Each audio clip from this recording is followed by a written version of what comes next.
The CBS Radio Mystery Theater presents...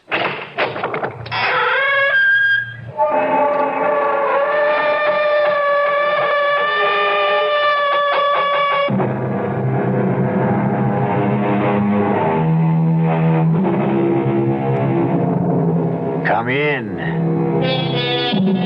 Welcome. I'm E.G. Marshall. Welcome to the world of your over-self.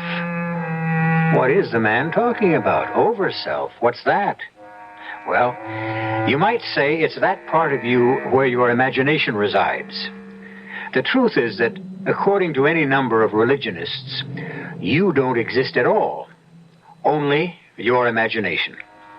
When you refer to myself, you are actually talking about an illusion created by your over-self. Confusing? Certainly is to me. And it was more than confusing to Amanda Phillips.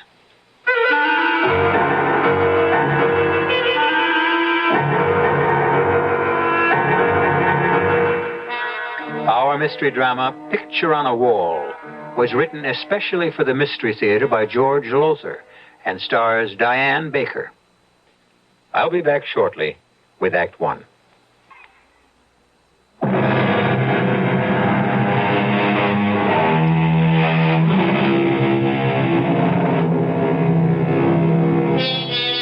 No, I didn't say you don't exist, that you are not really yourself.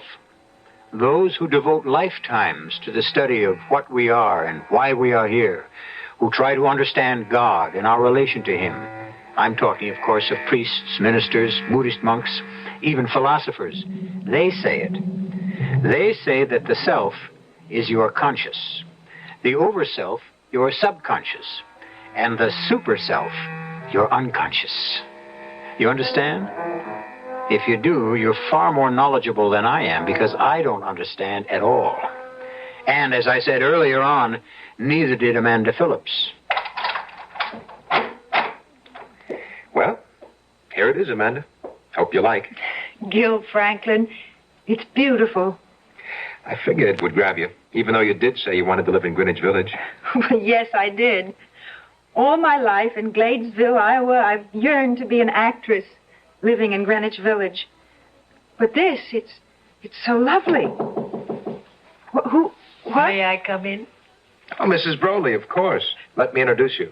Amanda Phillips, rising young star of the Broadway Theater, or soon to be anyway. Mrs. Broley, landlady. Delighted to meet you, dear. Is everything all right? Oh, it couldn't be more so. I never expected to find anything as, well, really enchanting as this. Not at what I can afford to pay anyhow. It is only $45 a week, isn't it? Yes. How can you afford to let it go at that? A place like this, furnished so nicely, those beautiful paintings on the walls, especially that big one over the fireplace, and the garden. You can walk straight from this room into the garden. It's just lovely. I should think you could rent this for 2 or 3 times what you're asking. Perhaps so, but... Yeah, well, you see, dear, I'm not only extremely old, but I'm extremely particular about whom I rent to. And as your fiancé will tell you... Mr. Franklin isn't my fiancé, Mrs. Broley. Oh, I thought... I have hopes, Mrs. Broley. High hopes. Well, now, you're such a nice man.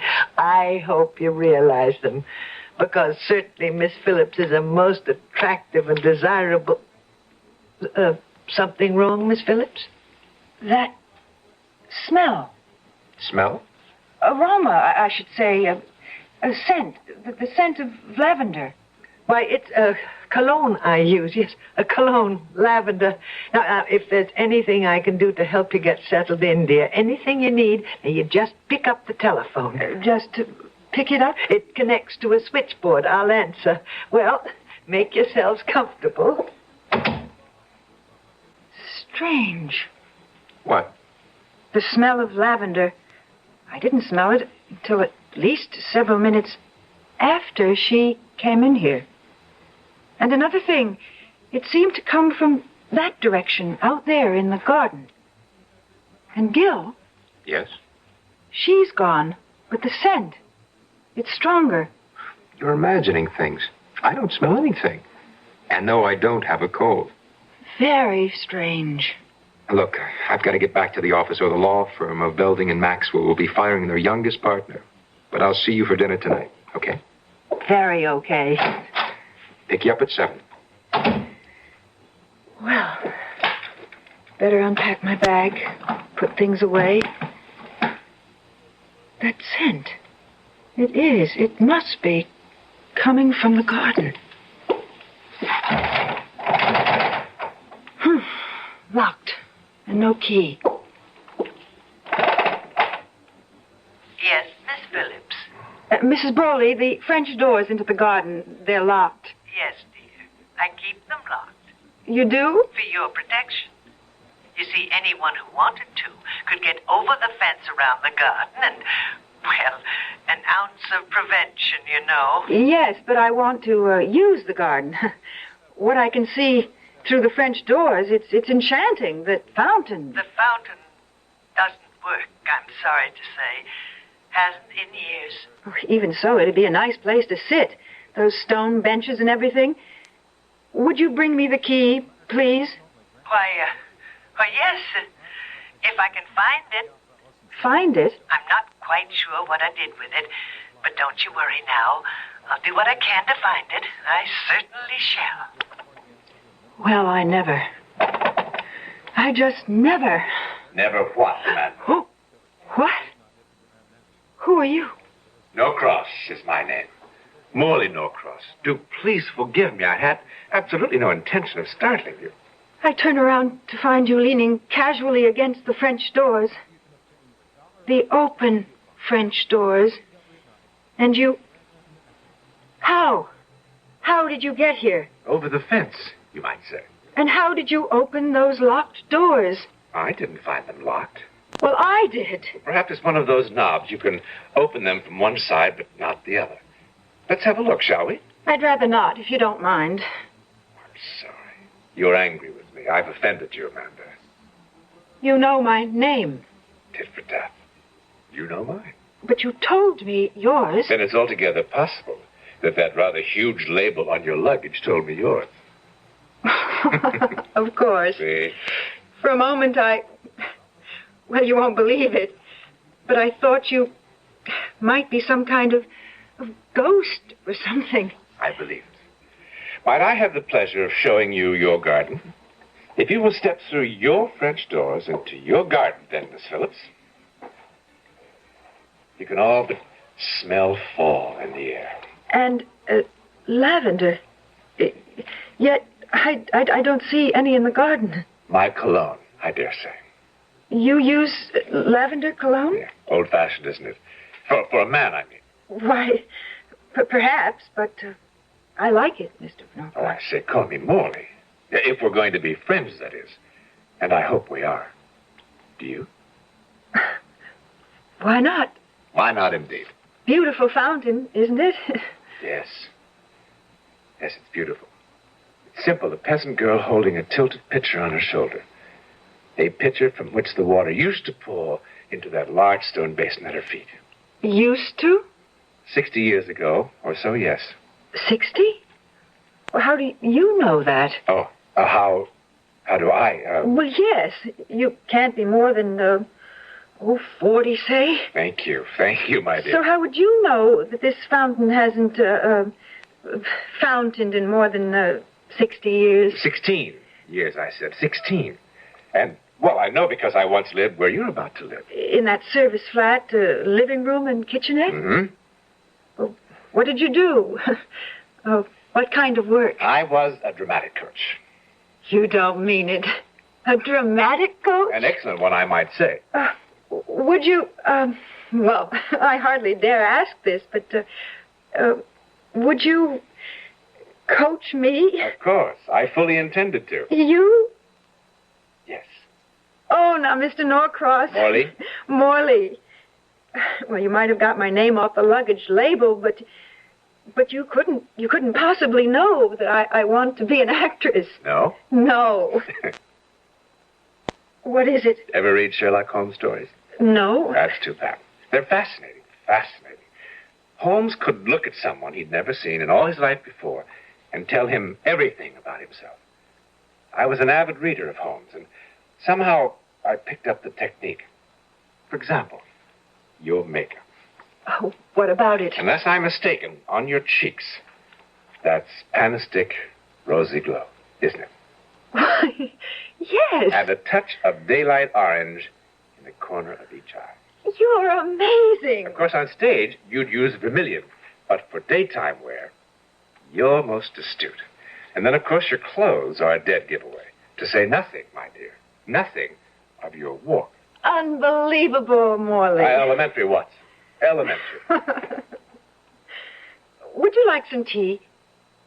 Do you have any? I mean, you just moved in. In my suitcase. Then I'd love it. Come along inside. No, I'll sit here. I'll sit here. It's such a pleasant afternoon. I'll be as quick as I can.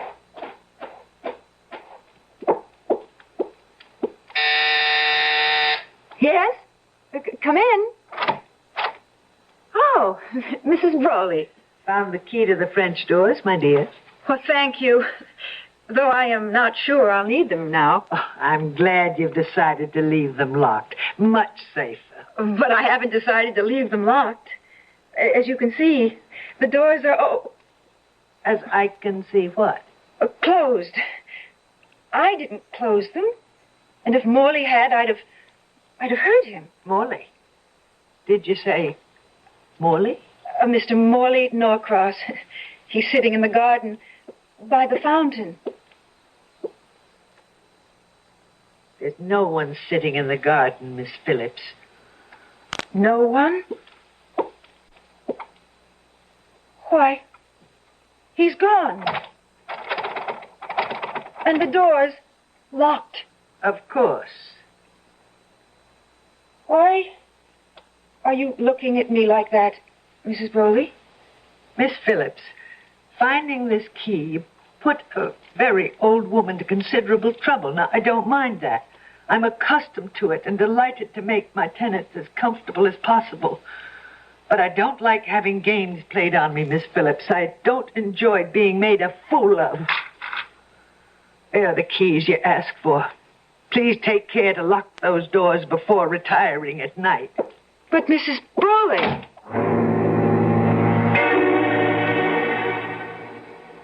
Amanda, you were dead tired, beat. You probably stretched out on that couch to rest and fell off to sleep. You dreamed it all. You had to. I don't remember lying down, Gil. I didn't. I started to unpack, and then the scent of lavender came to me even stronger than before. It came from the garden.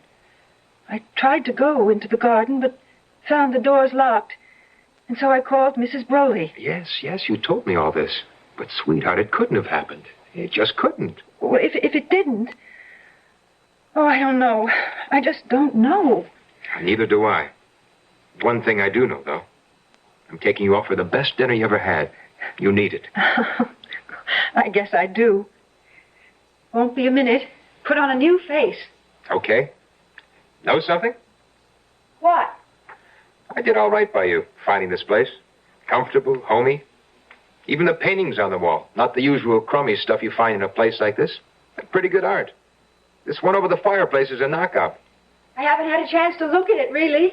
It's by, I don't know, some name here at the bottom. Can't make it out. Dated, I can make that out. 1909. It's called The Dramatic Coach. Oh? Shows him, the coach, teaching a girl how to act. Very handsome guy. Tall, wavy chestnut hair, worn kind of long.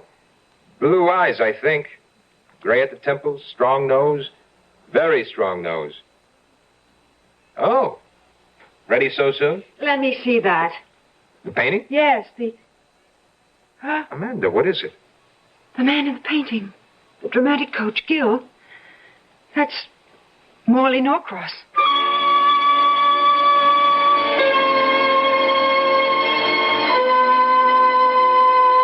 Well, we may be talking about the self, the over-self, and the super-self, but so far as I'm concerned, Morley Norcross is a ghost. Now, maybe he isn't. Only my opinion. But the things going on in that 9th Street flat, the things that happened to Amanda in that garden, you ask me, they're more than strange. They're uncanny. I wouldn't be concerned, except I remember Amanda saying she felt scared. I don't like that. It worries me. I'll be back shortly for Act 2.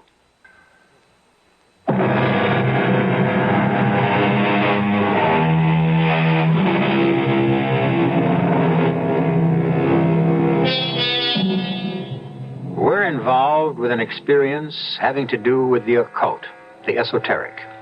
Or rather, lovely young Amanda Phillips is. As we know, she has come to New York City from Gladesville, Iowa, hopefully to become a successful actress. One can expect all sorts of things to happen to one in the Big Apple, of course. But what has already happened to Amanda on her first day is, well, to say the least, odd.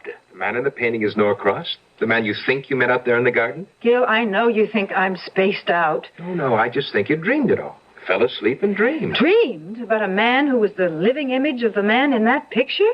A dramatic coach to boot? Well, it figures, doesn't it? What do you mean it figures? Well, there he is in the painting. The painting is titled The Dramatic Coach. Your eyes may have just glanced at it, but your brain, it registered it clearly. You were tired, worn out from your trip. You stretched out to rest, fell asleep, and, well, dreamed of the man in the painting. The man who said he was a dramatic coach.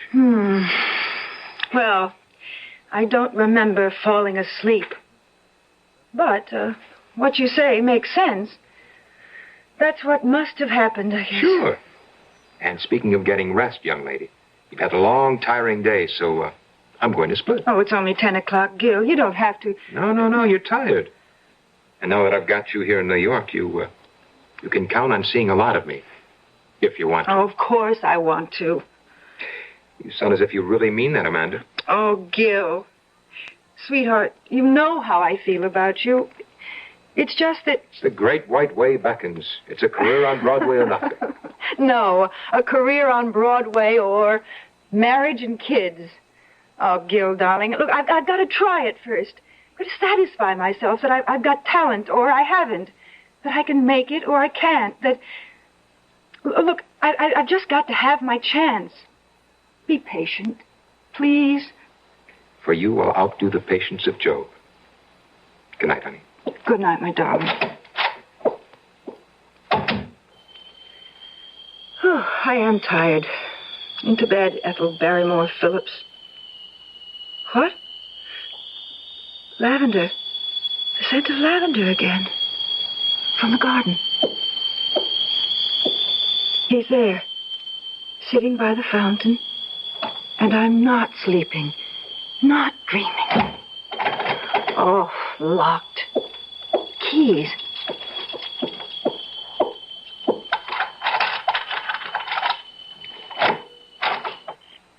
Morley? Amanda. What are you doing here at this hour? It's such a beautiful evening. Full white moon. Yes. Isn't it an enchantment? The jet black buildings tall against the night sky.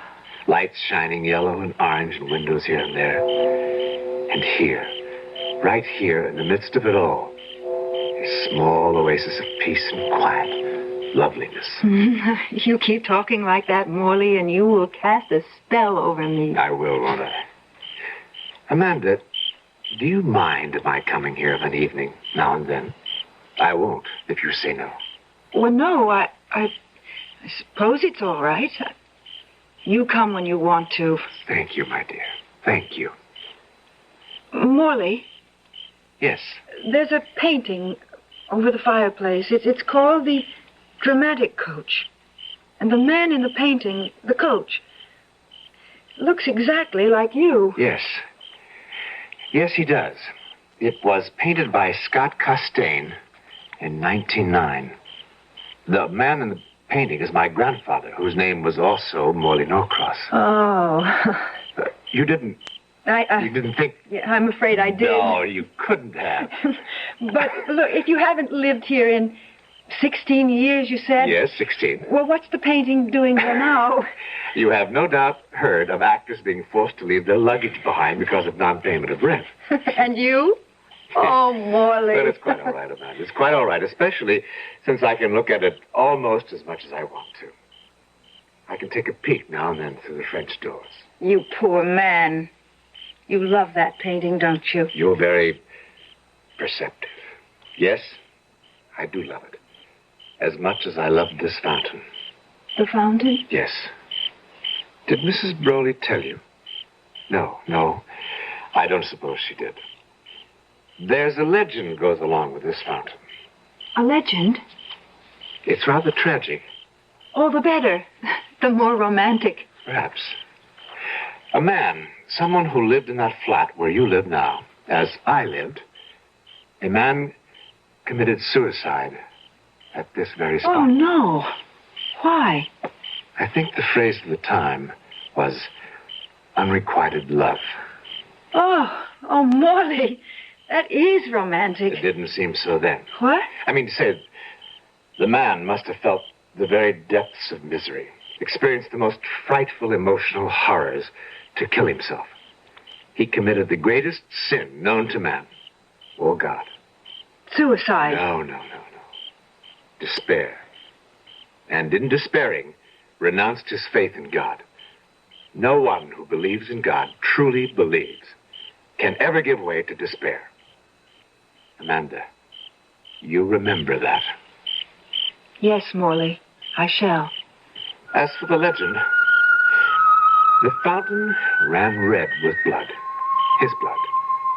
And then it stopped flowing, just stopped. They've tried to get it flowing again and again, but they have failed every time. According to the legend, it never will flow again until someone, somewhere, sometime, does something so supremely unselfish, so totally and completely selfless, that the sin of suicide committed here is paid for. Beautiful. So beautiful. And when that happens, if ever it does, the fountain will gush forth once more. I was wondering. Yes? Would you have any objection if I came in, only for a moment, to have a closer look at that painting? Why, of course not. Come along. Thank you, Amanda. Your grandfather, was he a dramatic coach, too? Or did he just pose for No. He coached actors and actresses just as I do. Well, there it is. Yes, there it is. Amazing, the resemblance. Isn't it? Isn't it? Was your grandfather, was he the man who killed himself in the garden? Yes. And she, the girl in the painting. Oh, he loved her. He loved her. And she loved him. Or so she let him believe. She was one of his pupils. Beautiful. Talented. I can't tell you how beautiful. How talented. Oh, I shouldn't think you could, since you weren't born yet. Yes, that's quite true. It's only hearsay. Well, what happened? Well, she began to get rather good parts and began to be known. And, well, she met a wealthy man and fell in love with him. Or some said his money. Oh, dear, it must have been tragic. It was more than I could bear. You? Oh, my grandfather, of course. But you said more than you could bear. My imagination. I have a flair. I have a talent for placing myself in a situation of becoming the people involved. I imagine myself. Well, you've played the game called imagination, of course. No, I've never even heard of it. No, it's a wonderful game. And incidentally, extremely helpful to an actor or actress. Would you care to play it? Well... Let's do. Now, let's imagine ourselves to be, well, those two people in the painting. All right. How do we go about it? First, look closely at the painting. Mm-hmm. Try to see every detail. For instance, the furniture. Old-fashioned, high-backed couch with brocaded upholstery and animagassers. That's right. And the table lamps, beaded lamps they call them, I think. That's right. And the gas jets on the walls. Notice? How could I help but notice? I feel as if those lamps are actually lit. As if the gas jets are really glowing. As if I'm... Yes. I'm in the room with him. His arms around me, his lips close to mine. Go on. It's all so real. I am that woman in the painting. You are. You have become her. You have become Iris Jordan. Iris Jordan? That was her name. Is her name, because you bring it to life again. Iris. Oh, Iris. Iris.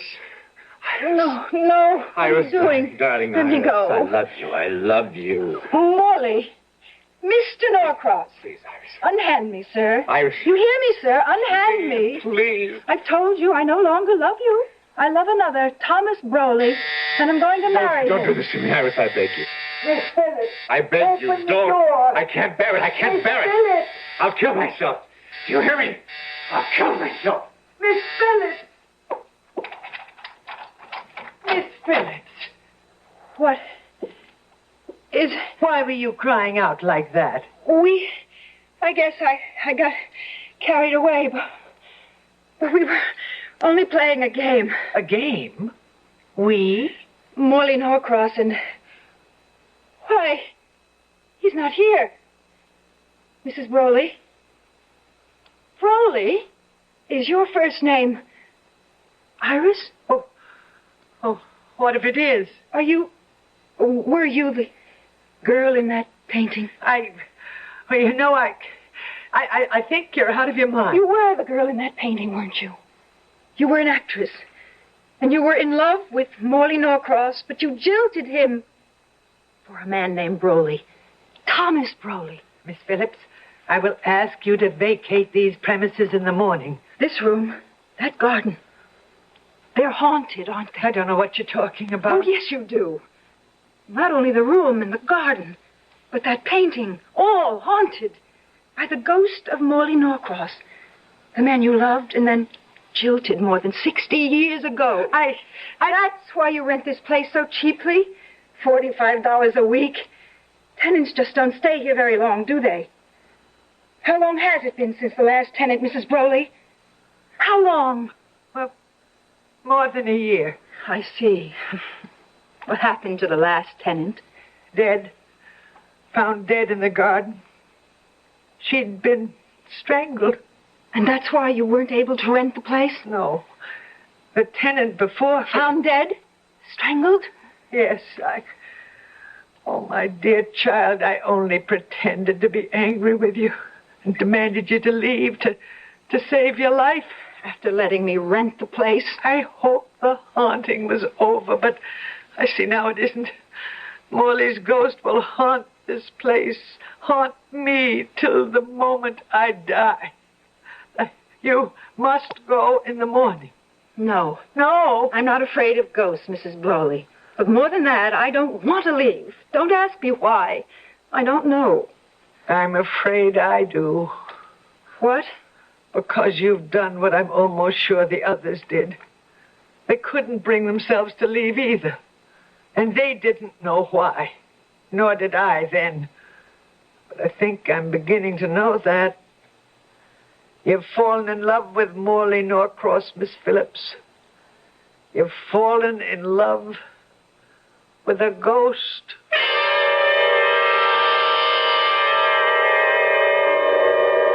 Well, there's a twist for you.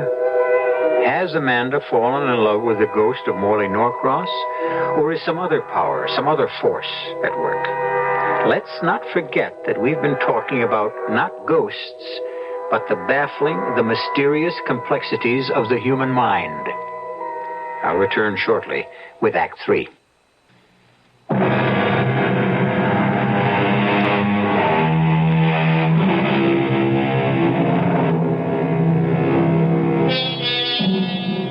To fall in love with a ghost, that surely must be a curious experience, to say nothing of a dangerous one. Especially when, if previous tenants of Amanda's little apartment did the same thing, they were strangled to death as a result. But why? Morley Norcross, his ghost, that is, seems a charming, gentle, anything but violent spirit. So why? Amanda certainly has no answer. As for Gil, the man who hopes to marry her, I just don't plain believe it. This story of yours of what happened here last night. True, Gil, every word of it. You can check it out if you want to. You're a lawyer. Go to police headquarters or wherever you go. Find out if 2 women were strangled here or not. If you believe all this, what are you staying here for? Mrs. Broley says, thinks, I've fallen in love with Morley. Now I've heard everything. You in love with a ghost. Amanda, you don't think you are, do you? If you think that, then you need help, sweetie. You need help in a bad way. Now you're telling me I'm crazy. Well, if you're not, you certainly sound I think you better go, Gil. Now, wait a minute. Please, Gil. I take time off from the office to come down here and drive you to a tryout, your first audition for a Broadway play, and now you tell me to get lost. I'm sorry, but you get me so upset, so angry with you, and we've never quarreled like this before, never. Oh, sweetheart, I am sorry. I really am. Now, come on now. Dry the eyes. Oh, Gil. I can't believe you're in love with a ghost. But you wouldn't be in love with another man, would you? Oh, don't be silly. Let's go or I'll be late for my audition.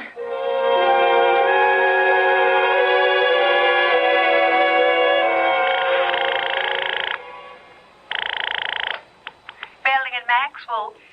Gilbert Franklin, please. One moment. Hello? Gil? Amanda. Oh, Gil, I'm so excited. You got the part. Not the little part, the walk-on. Gil, they listened to me for the ingenue lead. And I got it. I got it. Ingenue lead? Hey, that's fantastic. I can't believe it. I can't either.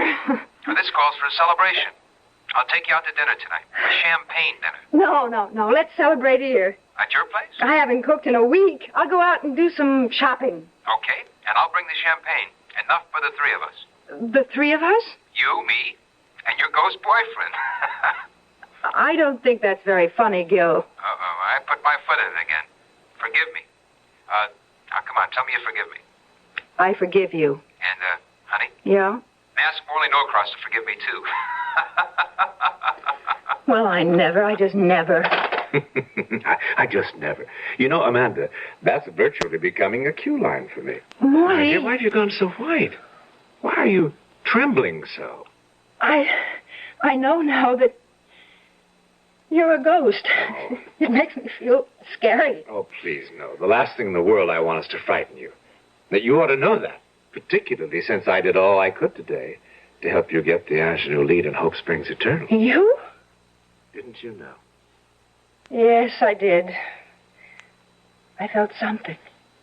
Something that lifted me above myself, above my talent. That made me act as I've never acted before. But I didn't know it was you. It was. I was there all the time, coaching you. Now, still frightened of me? No, not really. Only, Yes. did you strangle them, Morley? The 2 women who lived here before you? Yes. I confess it, I did. Why? The painting there above the fireplace. I didn't tell you the whole story behind it. Why not? I was ashamed Ashamed? of what I did to Iris, or tried to do. You see, my dear, she didn't leave me for Thomas Broley just because she'd fallen out of love with me. I was the reason she fell out of love. My ungovernable temper.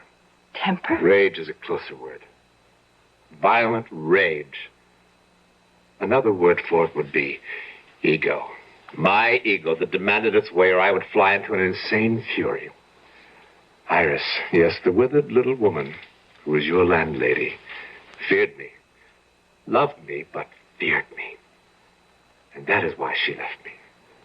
That is why, let me also confess, I killed myself out there by the fountain. Not from despair, as I told you. Not from misery. But from sheer, limitless, violent rage. And I have been paying for it ever since. Oh, Morley. You helped me today. How can I help you? Amanda, are you sure you want to? Oh, yes. Very sure? Very sure. Then meet me by the fountain tonight at 10 minutes of 12. Tonight. 10 minutes of 12? That was the hour I took my life. Promise you'll be there. I'll be there, Morley. I promise.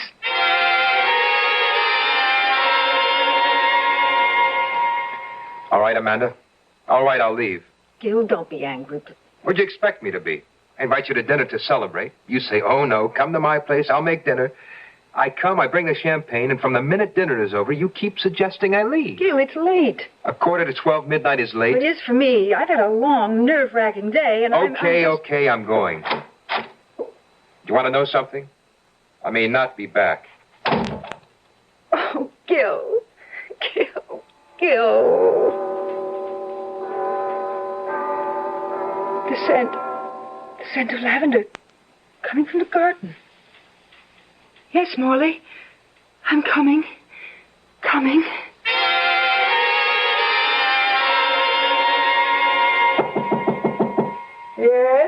Yes, who is it? Gil Franklin, Mrs. Broley. Just a minute. what do you mean, disturbing an old woman at this hour of the night? I need my rest. And I need my girl, Mrs. Broley. The girl I intend to marry. Oh, what's that got to do with me? Maybe nothing, maybe everything. All I know, there's something queer going on here, especially tonight. And I intend to get to the bottom of it. Mrs. Broley, I want to know the whole story. The whole story, you understand? Of what's happened in that room since Morley Norcross committed suicide over 60 years ago. Amanda, Morley. I startled you again. Not really. It's just 10 of 12. And a beautiful moonlit night. Very beautiful. You're ready. You're sure you're ready to keep your promise. Oh, yes. What do you want me to do? Amanda, you think of me as a ghost. You are. Ghost, it's only a word, my dear, because I am dead doesn't mean I don't exist. I do. I am as alive as you, only I live on a different plane of existence now. A different plane of existence? You might even say a different level of consciousness. I don't understand. No mortal does. No mortal can. Oh, try. It's as simple as this. Nothing is. Nothing begins, nothing ends. It's all the same. A continuum. Only on different levels, varying planes of life, of living. To sum it up, my darling, there is no such thing as life. No such thing as death. I guess I don't understand. You know, the level I'm on, I don't understand all of it either. This only do I know.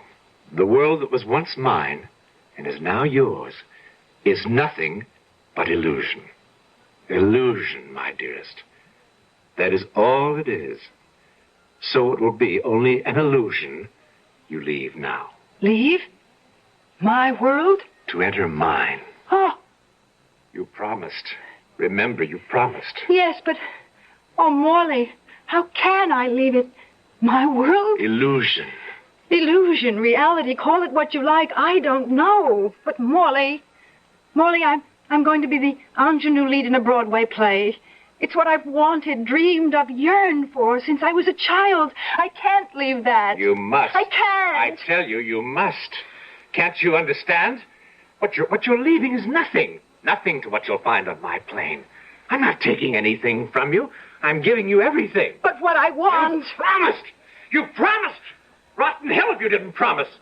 You're strangling me. You promised. Morley, You promised me. And I'll keep my promise. I didn't say I wouldn't. Only that I wanted something else. So much. You wanted it that much? You want it that much? Yes. But you would give it up for me? A promise is a promise. Oh, and a selfless act is a selfless act. What? Amanda? Amanda? She's not here in the room. The girl... Look, Amanda. Look. And listen. The fountain. It's flowing again. And birds singing in the garden at midnight. Remember, I said the fountain would never flow again, the birds sing no more, until someone, somewhere, sometime, did something so supremely unselfish, so totally and completely selfless, that the act of suicide committed here, my suicide, would be painful. Oh, Amanda. Amanda. Amanda? I knew it would be you. I knew it. Amanda? And I was right. Amanda. Gil! Oh, Gil! Darling. The fountain. Oh, my God, the fountain. Yes, it's flowing again, Mrs. Broley, and the birds are singing. I don't understand. Don't try. Just don't bother trying, Mrs. Broley. But I must, because I've always had the feeling that if ever the fountain started again, I would stop. You would... Oh. Gil, catch her. She's fainted. No, Amanda. She's dead. Not dead, Gil. Alive. Very much alive. On another level. Another plane of existence. And oh, God, make it a happier one for her. And Morley. Planes of existence, levels of consciousness, the self, the over-self, the super-self. What do I know? Comes to that, what do you know? We don't. Because if what I read, what they tell me is so, our brains simply aren't equipped to understand. I once asked a Buddhist monk about this, and he said, you mustn't try to understand. Just experience. That says it all, I guess. I'll be back shortly.